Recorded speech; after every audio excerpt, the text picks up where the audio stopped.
Salut les amis, merci d'être présents et connectez-vous, abonnez-vous à notre chaîne Dédé Kazadi et aussi à notre page Facebook DMK Coaching. Alors aujourd'hui, nous allons parler de 5 clés pour déjouer une manipulation, pour déjouer la manipulation. 5 clés pour déjouer la manipulation. Nous sommes dans une société compliquée où tout le monde fait la compétition à tout le monde. Nous sommes dans une société où chacun cherche sa place. Alors tous les coups sont permis dans cette société. Je t'assure que tous les coups sont permis.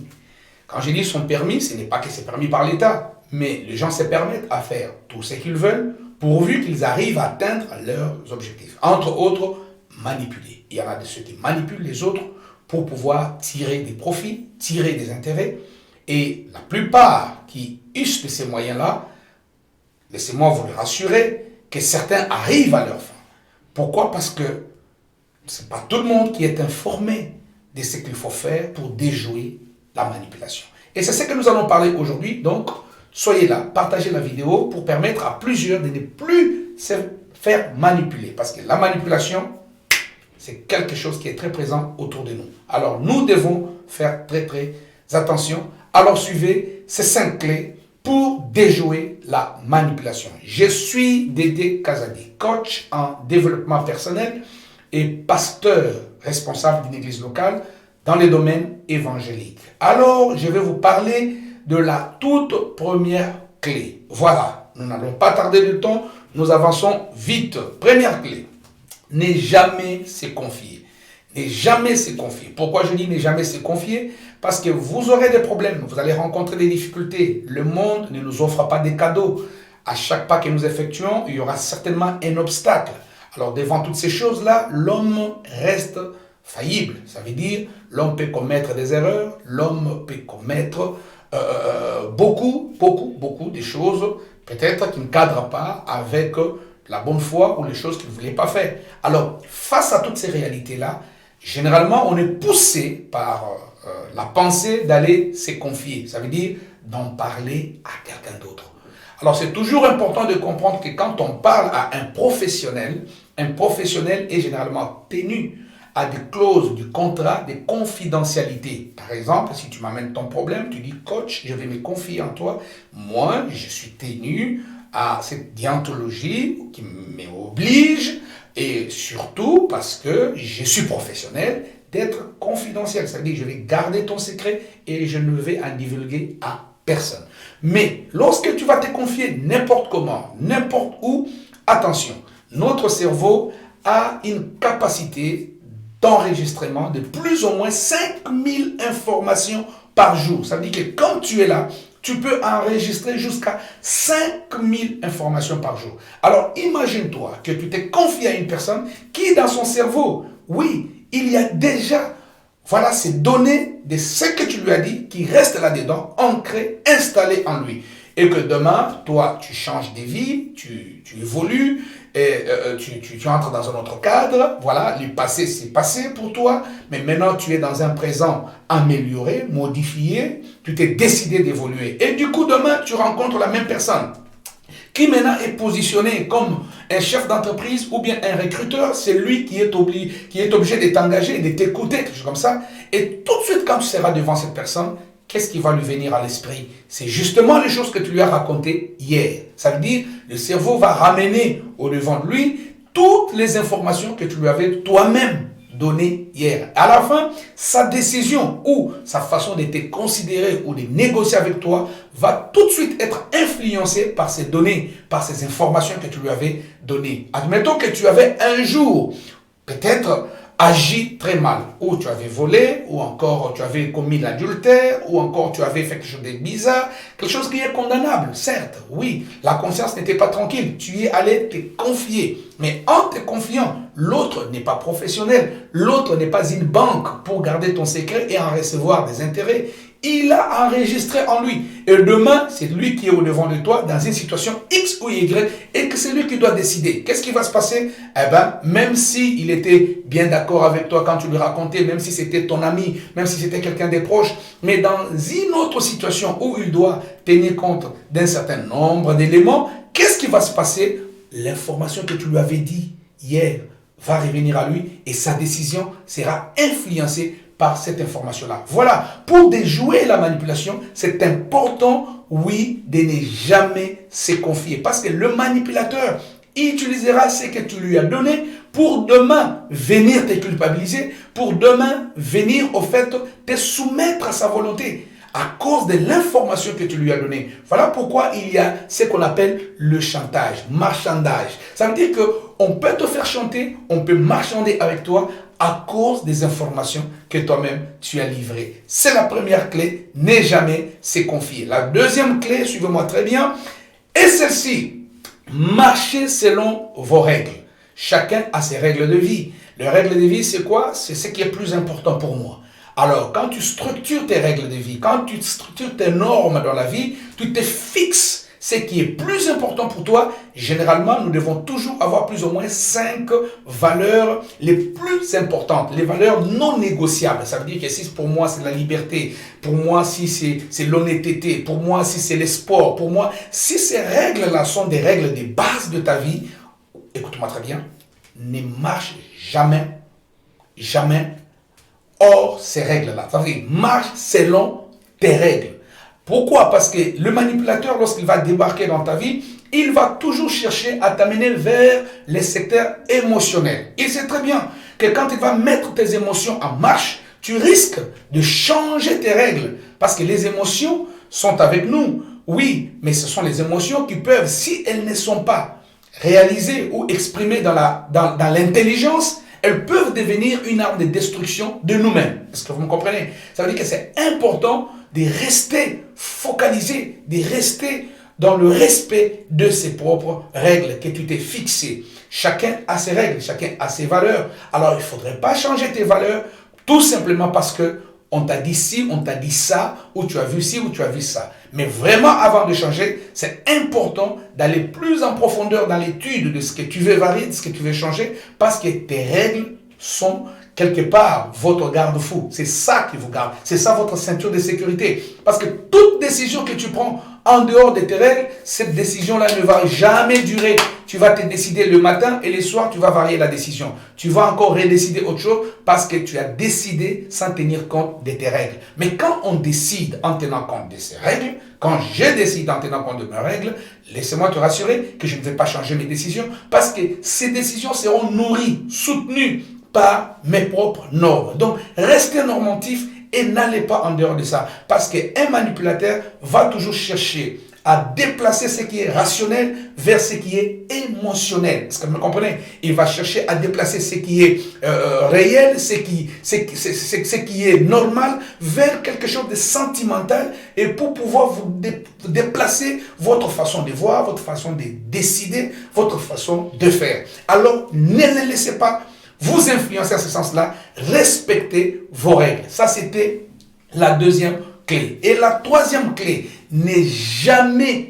être sauveur. Quand je dis ne jamais être sauveur, je ne vous interdis pas d'aider, je ne vous interdis pas de rendre service, je ne vous interdis pas effectivement de vous positionner comme une personne qui peut aussi sauver sa famille ou sauver ses amis. Ce n'est pas de ça que je parle. Ici, je parle de quelqu'un qui est zélé à vouloir tout résoudre, de quelqu'un qui est zélé à vouloir tout faire. Ça veut dire que non, tu n'es pas le Rambo, en fait. Tu n'es pas le Rambo qui descend au Vietnam et puis qui extermine les Vietnamiens et lui s'en sort sans gratinure. Non, sans problème. Non, c'est pas ça. Tu n'es pas Rambo. Ne joue jamais les sauveurs. Pourquoi? Parce que le manipulateur va rapidement détecter qu'en toi, il y a plus cette envie-là de sauver et il t'apportera des problèmes. Et beaucoup de problèmes même qui peuvent avoir le rôle de dépouiller ton argent, dépouiller ton temps, dépouiller ton énergie, Pourquoi? Parce que toi, tu veux être le sauveur. Tu veux aller même apporter de l'aide là où on ne t'a pas demandé de l'aide. Tu veux te positionner comme celui qui veut faire taire les problèmes et tout. Alors que certaines solutions ne peuvent survenir que si tu laisses les problèmes s'exploser. Il n'y a que là où il y a affrontement des idées que jaillit la lumière. Ça veut dire que des fois, il faut laisser que ce qui est secret ressort. Des fois, il faut laisser que ce qui est caché passe en premier plan. Comme ça, les gens vont le voir et peuvent le résoudre. Mais les sauveurs, c'est qui? C'est des fois celui qui dit, chut, ne parle pas, ne faut pas dire, il ne faut pas que l'on sache, chut, s'il te plaît, non, tout ça, soyons ensemble, soyons unis. Oui, il y a des situations où quand tu mets les gens ensemble, par la suite, ils s'entretuent. Ça veut dire que c'est très important de comprendre que tu ne dois pas jouer les jeux du sauveur. N'est jamais être sauveur. Les sauveurs, c'est celui qui n'a même pas examiné ses moyens. Tu n'as pas regardé tes moyens, tu n'as pas regardé tes ressources, tu n'as pas mesuré la situation à long terme, mais tout de suite, tu veux intervenir. Mais tu vas intervenir au début. Est-ce que tu continueras à intervenir tous les mois? Est-ce que tu continueras à intervenir toutes les années? Non, parce que tu n'en as pas de moyens. Donc, très important, quand un manipulateur débarque, il peut aussi débarquer, oui, en te donnant l'impression qu'il veut vraiment te sauver, qu'il veut vraiment te sauver, qu'il veut vraiment résoudre le cas de ta vie. Mais alors que quand il vient comme le sauveur qui veut te résoudre, c'est aussi une façon d'annuler ton autonomie, d'annuler aussi ton esprit de recherche de l'indépendance, de vouloir faire des choses par toi-même, de participer, parce que le sauveur, en fait, en réalité, il n'accepte pas la participation des autres. Il n'accepte pas la collaboration des autres. Il veut se positionner comme le Messie. Celui qui est capable de faire tout et de dire tout est accompli, j'ai tout fait et c'est fini. Vous n'avez qu'à bénéficier. Est-ce que vous comprenez? Là, c'est les sauveurs. Alors que les manipulateurs utilisent des fois ces rôles du sauveur, ils utilisent des fois ces jeux du sauveur pour, au fait, te neutraliser. Neutraliser ton énergie, neutraliser ta façon de rechercher, neutraliser ta réflexion même. Il peut neutraliser même ton envie, au fait, de visualiser à long terme. Il peut le neutraliser. Pourquoi? Parce qu'il veut se positionner comme étant la clé de la réussite de ta destinée. C'est lui qui ouvre, c'est lui qui ferme, c'est lui qui t'amène, c'est lui qui te dépose, c'est lui qui te reprend, c'est lui qui te donne, et c'est lui qui fait tout. Là, c'est les sauveurs. Alors que le sauveur peut rapidement devenir les persécuteurs. Est-ce que vous me comprenez très bien?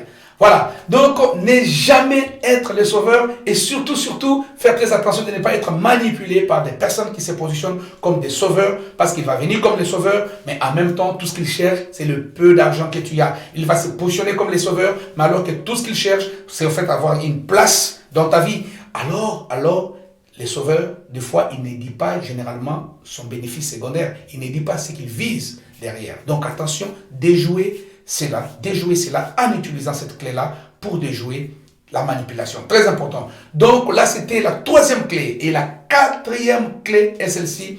Ne jamais être victime. Ne jamais être victime. Pourquoi je dis ne jamais être victime?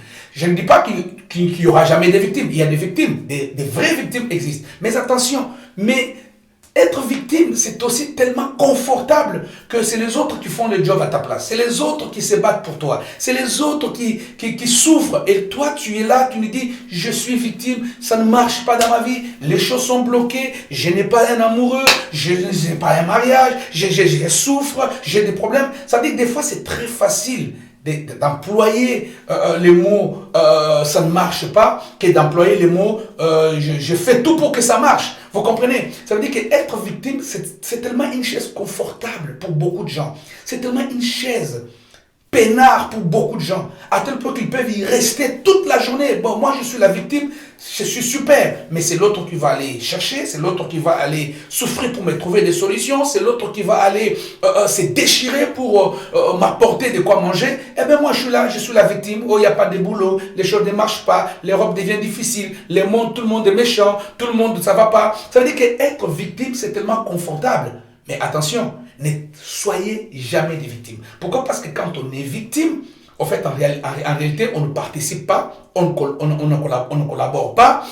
En fait, on n'a pas d'apport, en fait. On met tout autour de soi une clôture et puis on est content qu'il y ait de se lamenter. Et ça, le manipulateur, la manipulation détecte ça facilement. Quand tu te positionnes comme victime, eh ben, tu deviendras la proie, au fait, de beaucoup de gens. Tu deviendras, au fait, la proie du méchant. Donc, c'est très important de ne jamais être victime. Ça veut dire ne te positionne pas comme victime. Parce que le manipulateur peut se positionner comme la victime. Ça veut dire qu'elle est en train de te manipuler. Elle s'est dit qu'elle est victime, mais c'est justement parce qu'elle le veut que tu lui accordes plus encore du temps, plus encore du temps, plus encore du temps. Et plus tu lui accordes du temps, c'est ton énergie qui est bouffée, c'est ta force physique même qui est bouffée. Donc ça veut dire qu'au fait, une victime, c'est aussi cette personne-là qui est dans un rôle. Parce que je parle bien des rôles. Ça veut dire un manipulateur, il prend ces rôles-là, mais il ne l'est pas vraiment, mais il prend ces rôles-là des victimes. Il peut prendre ces rôles-là, au fait, pour se servir de toi. Il peut prendre ces rôles-là, au fait, pour te faire pleurer. Il peut prendre ces rôles-là, au fait, pour te faire changer la décision. Ça veut dire qu'il se fait passer pour la victime pour que toi, tu changes la décision. Pour que toi, tu renonces, au fait, à tes principes. Pour que toi, au fait, tu restes là pour justement continuer à l'écouter, à l'écouter, à l'écouter, à l'écouter, à l'écouter. Mais, au fait, c'est un rôle qu'il a endossé justement pour te dépouiller. Alors, ne jamais être victime, ne jamais jouer ces rôles de victime. Il faut dire stop, stop, stop. Alors, la seule façon de stopper ces rôles de victime, c'est d'aller menacer les intérêts secondaires. Qu'est-ce que la victime gagne en étant victime? Elle gagne quoi? Elle a son temps en train de regarder la télévision, en train de manger, en train de tout faire. Elle ne va pas au travail et tout. Mais c'est toi qui payes la télévision, c'est toi qui payes les loyers, c'est toi qui payes toutes ces choses-là. Mais la victime, elle est là, elle ne fait aucun effort. Elle n'apporte absolument rien, même pas l'eau, même pas du jus, rien du tout. Eh bien, il suffit seulement que tu menaces l'intérêt secondaire qu'a la victime et tu verras la victime changer de posture le plus rapidement possible. Cesser victime et devenir autre chose. Pourquoi? Parce que c'est un jeu, en fait, des manipulations et que toi, tu dois déjouer grâce à la connaissance de ces clés. Donc, cinquième clé, très importante, écoutez-moi très bien, ne joue pas le rôle du persécuteur. J'ai dit ne joue pas le rôle du persécuteur. Ici, vous verrez bien, je parlais du sauveur, je parlais de la victime, et là je parle du persécuteur sur les trois dernières clés. Ce sont ces trois dernières clés composent au fait des trois positions de ces triangles dramatiques, au fait, de ces jeux psychologiques où la personne à un moment peut être victime. Dès qu'elle voit qu'être victime, ça ne marche pas, elle quitte directement de sa position de victime, elle devient au fait persécuteur. Ça veut dire que c'est là que tu vois que la personne, au fait, qui manipule, au fait, parce que elle trouve que tu ne fais rien pour elle et que son jeu ne marche pas, et la personne maintenant se positionne comme celui qui devient le méchant, comme celui maintenant qui va réprimander, comme celui qui veut faire respecter maintenant la règle, comme celui qui veut maintenant que les choses marchent selon les normes. C'est comme ça que vous verrez qu'il y a des gens, quand vous les aidez suite à un mouvement de manipulation, ça veut dire que la personne te manipule et toi tu te mets dans un chemin de lui apporter de l'aide, et du coup à un moment, quand elle voit que cette aide-là n'est pas ce qu'elle attendait, du coup la personne porte un autre chapeau, devient maintenant persécuteur. Il dit, eh bien c'est pas moi qui t'avais demandé de faire ça, c'est à cause de ton conseil que j'ai échoué, c'est à cause de ceci que ça n'a pas marché. Non, moi je voulais faire comme ça, mais toi tu m'as dit de faire l'autre chose, et ce que je fais, maintenant ça m'a conduit dans l'échec. Vous comprenez? Mais alors que toi, au départ, tu es allé pour sauver, tu es allé pour donner un conseil, tu es allé pour guérir une personne, mais elle, au départ, elle avait pris la position de la victime, mais quand elle a vu que cette aide-là n'a pas marché, elle quitte automatiquement cette position de victime. Elle commence à te dire, mais c'est toi qui m'avais conseillé, mais c'est toi qui avais fait ceci, mais c'est toi qui m'avais dit de l'épouser, mais c'est toi qui m'avais dit de signer ce contrat, voilà maintenant je souffre, voilà maintenant ça ne va pas. Ça veut dire que la victime change, elle commence à te culpabiliser, elle commence à t'accuser, ça peut aller très loin, elle peut même t'amener au tribunal. Vous comprenez? Là, elle devient persécuteur. Ça veut dire que la personne commence à te persécuter à ce moment-là. Vous comprenez? Donc, très important. Alors, les amis, n'oubliez pas ces 5 clés. Ces 5 clés sont très importantes pour vous aider à déjouer la manipulation. Et vous pouvez la déjouer en utilisant ces quelques astuces que je vous ai données. Donc, ne jamais se confier. Très important. Marchez selon vos règles. Très important. Ne jouez pas les sauveurs. Ne jouez pas la victime. Et ne jouez pas le persécuteur. Et dans tout ça, pour s'en sortir, restez coopératif et travaillez sur la collaboration et la participation. Ça veut dire que je ne vais pas me faire manipuler, je ne vais pas me faire dépouiller, je ne vais pas être la proie d'une personne, je ne veux pas qu'on marche sur moi, je ne veux pas qu'on joue avec ma psychologie pour une raison ou une autre. Alors pour cela, il faudrait toujours que je travaille l'autonomie. Je travaille mes ressources. Il faudrait toujours que je me confie à ce qui est professionnel. Il faudrait toujours que je tienne compte de tout ce qui peut être bénéfique pour moi. C'est très très important. Parce que si nous devons vivre ensemble, il faut d'abord que moi, les je suis, puissent être forts. Si tu es fort, l'ensemble sera fort. Mais si tu es faible, tu deviendras tout simplement les maillons faibles dans un ensemble qui ne va plus avancer, justement, à cause d'un jet irresponsable. Il faut avoir un jet responsable pour que les nous soient suffisamment solides. Alors, merci beaucoup. Donc, abonnez-vous sur notre page Facebook d'MK Coaching et aussi sur notre chaîne YouTube Dédé Kazadi. Comme ça, vous serez toujours informé à l'heure et à la minute de toutes nos vidéos sur des différentes clés qui nous permettent à atteindre nos objectifs. À très prochainement. Si tu as besoin d'un coach, d'un accompagnement, tu veux poser une question, il y a des coordonnées de communication qui sont juste là à côté. Donc tu peux téléphoner, faire appel au coach. Le premier entretien est toujours 100% gratuit. Donc je vais t'écouter, nous allons ensemble établir ton problème pour savoir qu'est-ce qui ne va pas. Et avec ça, c'est toi-même qui vas décider sur ce que tu vas faire dans la suite. Et on ne sera là que pour t'accompagner à ton rythme, selon que tu veux. Merci beaucoup et à très très bientôt. Au revoir.